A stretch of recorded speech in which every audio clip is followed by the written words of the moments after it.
Cardinal Luis Antonio Tagle has recovered from the coronavirus. The 63-year-old was diagnosed with COVID-19 around 2 weeks ago. Since then, he has remained in isolation in his native Philippines. One Catholic official in Manila called the news a great joy for the whole church. Cardinal Tagle spends most of his time in Rome, where he is the head of the Vatican's evangelization congregation. Joining us now is Edward Pentin, Rome correspondent for EWTN's National Catholic Register. And always good to see you. Thanks so much for coming on. What can you tell us about Cardinal Tagle's diagnosis and his recovery? Well, he was diagnosed, Tracy, on the 10th of September. He was diagnosed as having the coronavirus on his way actually to Manila from Rome. But he's been since the last day or two, he's been tested negative. So he's okay. He's never shown any symptoms of it. He's been asymptomatic. But as a precautionary measure, they placed him in quarantine for the last 2 weeks. But he's okay. He's the first curial official, senior curial official, head of a dicastery to actually contract the virus. You mentioned that he's going to be in quarantine for a while. Do you know anything else as far as what comes next for him? We don't. I think he'll probably come back here as soon as he can. His job, of course, is prefect to the Congregation for the Evangelization of Peoples, which is basically in charge of all the missions around the world. It's a very important job. The rector of the Pontifical Philippine College actually said this is a sign that God wants him to continue that work. So it's very likely, of course, that he'll come back and he'll carry on doing this job.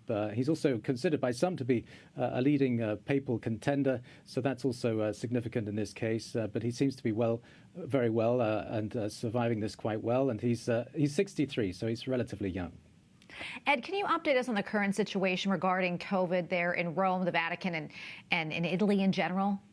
Yes, well, Italy's being praised by a lot of media reports at the moment as being an example of how to deal with the second wave of the coronavirus.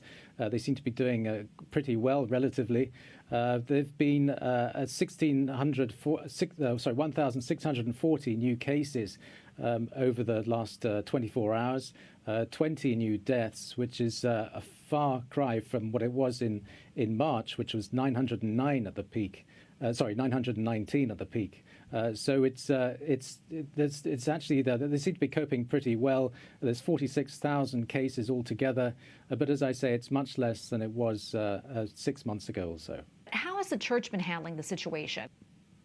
Well, the church has been very much sort of continuing to sort of take the government's lead in the directions of how they should actually deal with this crisis. They obviously shut down a lot of the churches when the lockdown was enforced up until mid-June. But they've also continued to cut back on masses here in Rome, at least. They've been cutting back on those. Certain churches remain largely closed. Not all of them, of course. Most of them are open now. But there has been that measure that's been taken. And across Italy, I think something like 90% of churches now make it compulsory to receive communion in the hand, which is quite a controversial measure for various different reasons.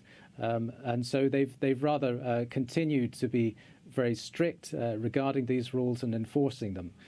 How that goes forward, we don't know. Obviously, everyone's hoping that the second wave won't be as serious as the first, and certainly the signs are that that's not the case, and that there'll be a certain amount of freedom going forward regarding divine worship in Rome and in Italy in general. Well, Ed, thanks so much for your time. We always appreciate you coming on. Edward Pentin, Rome correspondent for EWTN's National Catholic Register. Thanks again, Ed. Thank you, Tracy.